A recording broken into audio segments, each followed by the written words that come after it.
started out from scratch.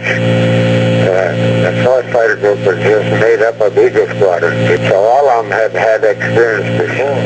So it was only our new replacements that came in as new second lieutenants and so on. I'm sure, in fact, I could almost say it was a fact that some of the rank at headquarters that was in ops and so forth didn't like the idea.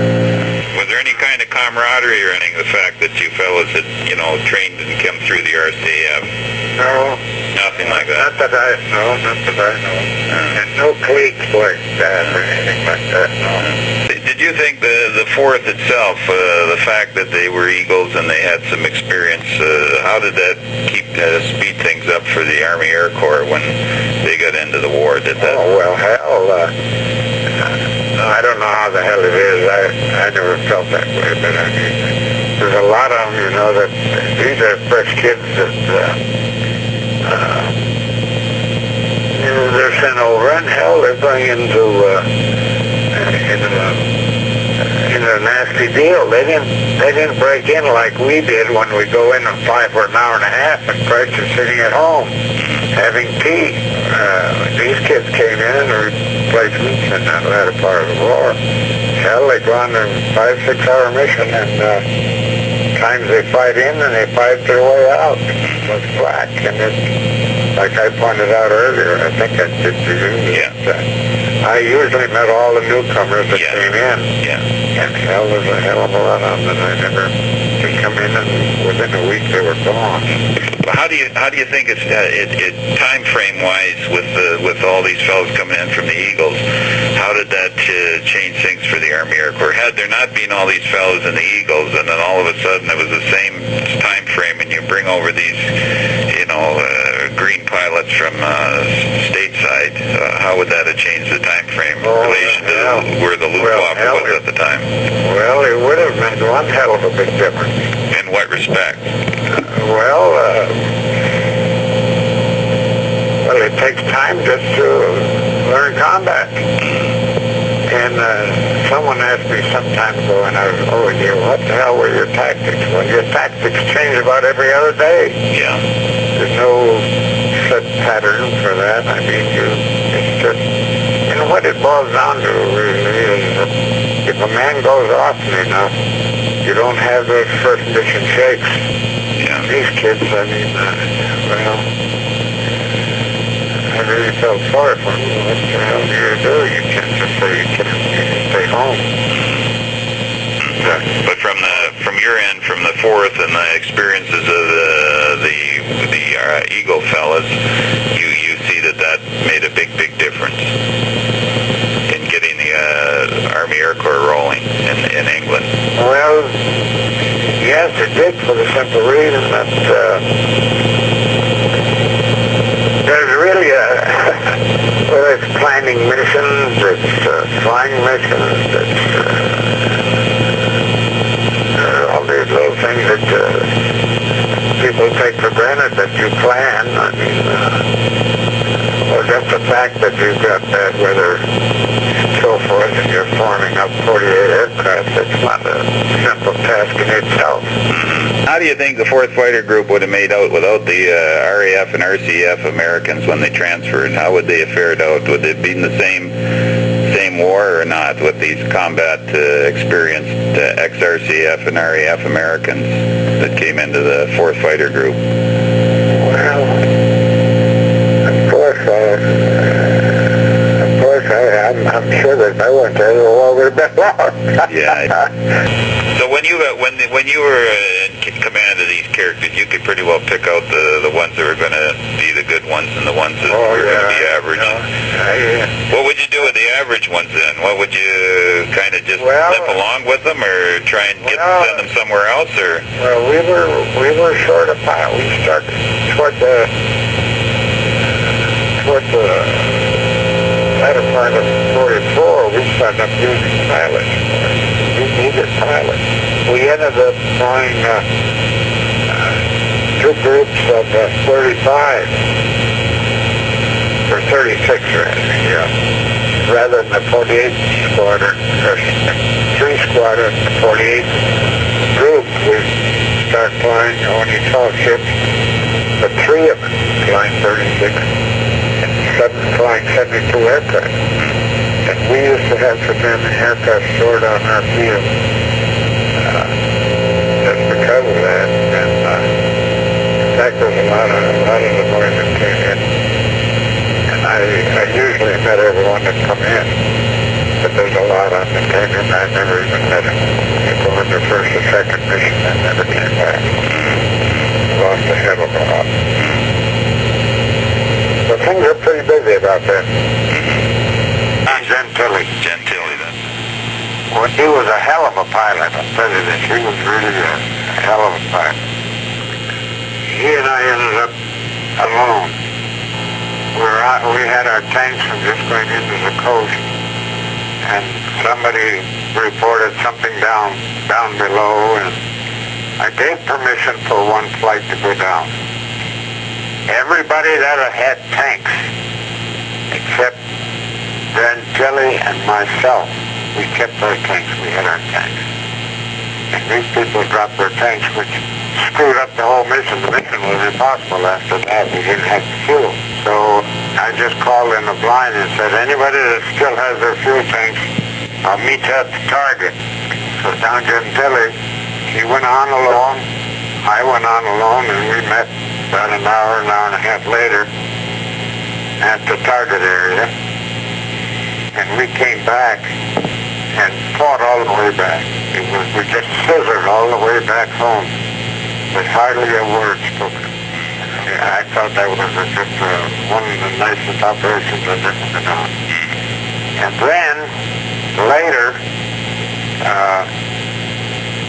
actually, he got to get quite a score, so hell, they had newspaper people all over the damn place, and they actually, one guy even lived in his barracks so he could write a good story. And I was coming back from a mission, and I was just climbing out of the airplane, and I saw those people to run, buzzing, doing a buzz job. And that was rebellion in Ireland. Just, you don't do that coming back from a mission. Because you never knew you had battle damage and a few other things. But anyway, he was coming right down to the crowd, cameras and the whole business. And he hit the deck, and he just, and I didn't know who the hell he was, but I didn't have that much time to think about it. I was just coming out of the airplane, and so they damn thing buzzing in the Christ, he hit the deck, and then I thought he was going to go right into the barracks and the whole crowd and kill the whole damn bunch. But he got over to the operations building, and he landed so damn, Billy landed it so damn high, he broke the back of the airplane.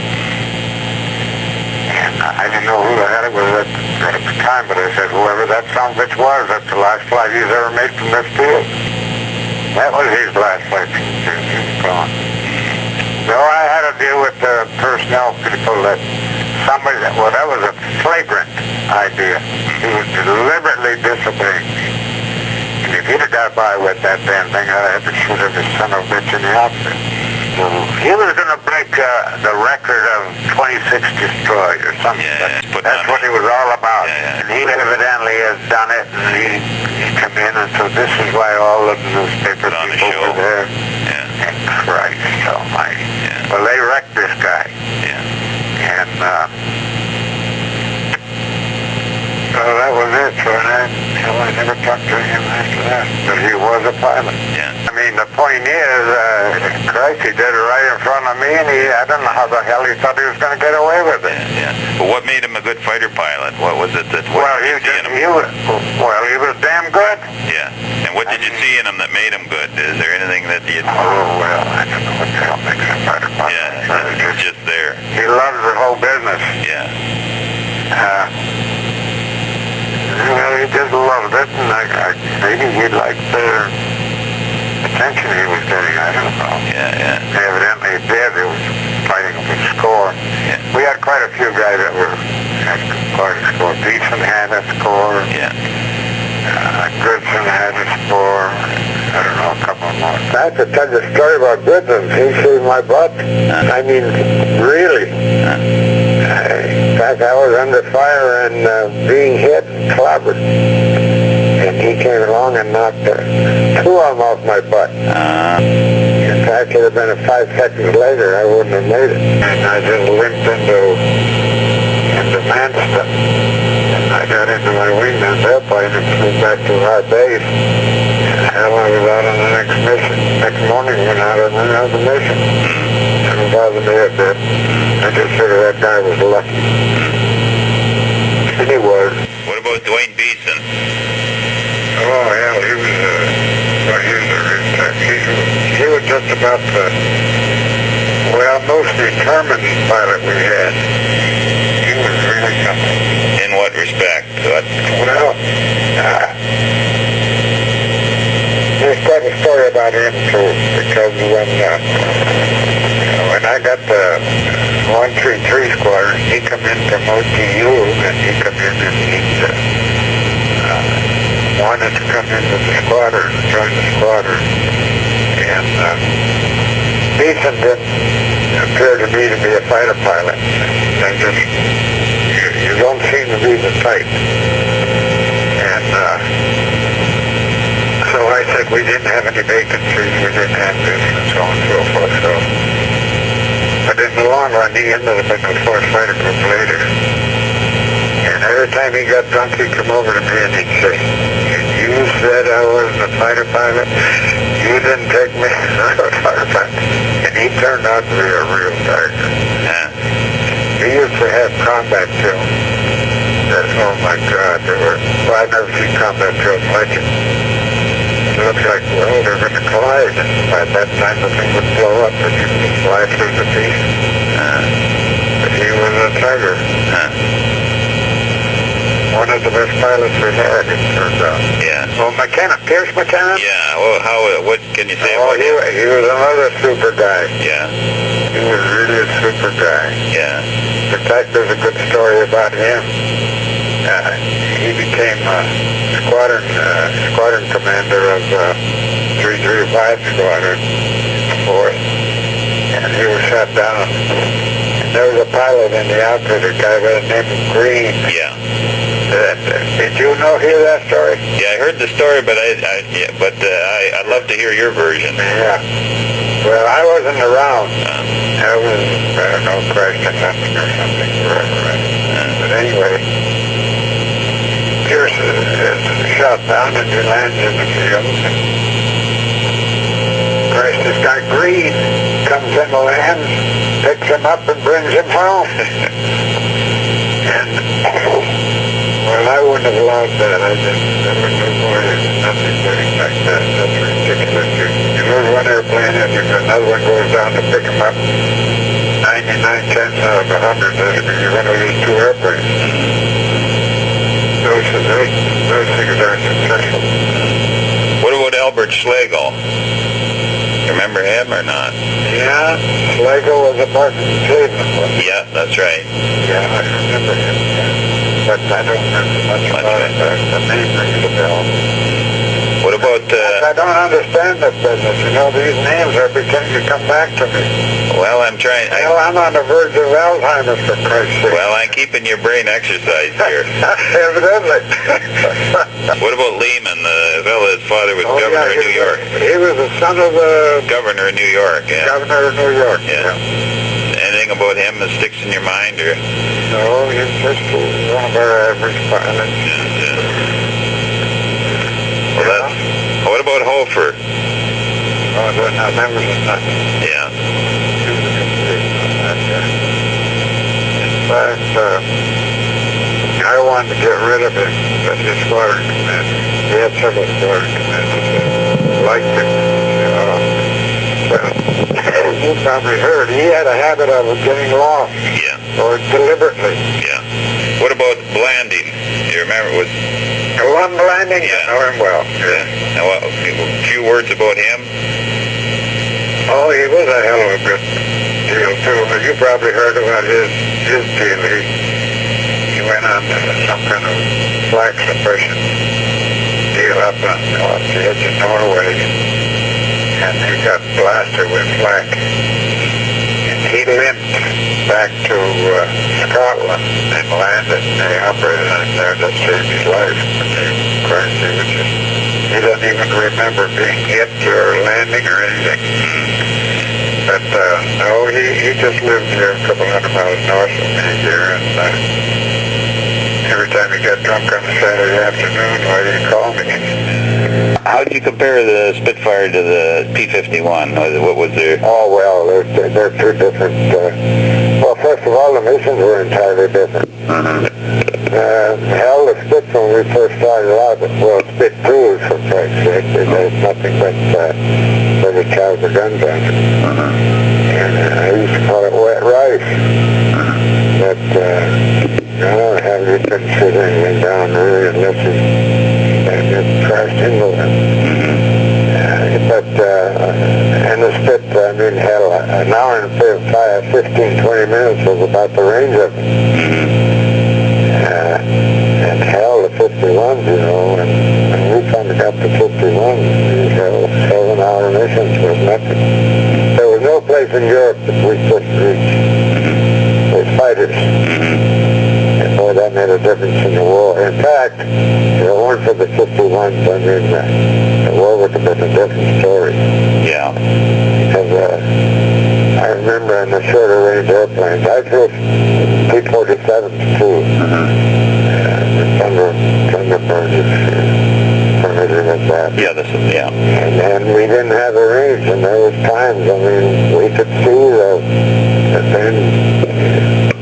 enemy out there, and they knew exactly when we had to turn around. They knew our range, they knew what fuel we had, and so forth. And we could see them out there in the distance, and sure as hell, when we turned around and had to head home, they caught it. And boy, they took one hell of a beating, and I felt sorry for them. But once we got the 51s, it turned out to be a regular playground. So from your experiences, how much of it was luck and how much of it was experience, and that you're here today and you weren't one of the ones buried over there? What would... I'll tell you, it's both. And I think it's both, and I'm all three. It's experience and luck, and you gotta hate the son of bitches, and luck, and well, you gotta be a little egomaniac too. That helps. Plus luck. So luck plays into it every... Oh, Lord, I had a lot of luck because, well, I think the other guy, when he was shooting, he had a lot of luck too. Did you see anything as a leader? Did you see anything in some of the fellows who were killed? Did you see any weaknesses that you could say, I think he's not going to make it, or was it no? No, I never saw any weakness. Nothing like that? It's just strictly the way that your number was up and that was it? No, the ones that I knew that were weak, and when I was commander, I'd see that they left. In fact, this happened a number of times. Some of them real close friends, and I knew Dan Milliken stayed up and killed himself. He was a leader, and he put people in the weather, and he couldn't hack it. And they would come and complain to me, and after that, once or twice, to save his butt, why, you had to ground him and send him home. He wouldn't have lasted. Did you ever speak with any of your adversaries, Luftwaffe fellas? Did you ever have any discussions with them? And no, I wouldn't discuss anything with them. So you I've been in situations where they were going to be, and I wouldn't trust myself.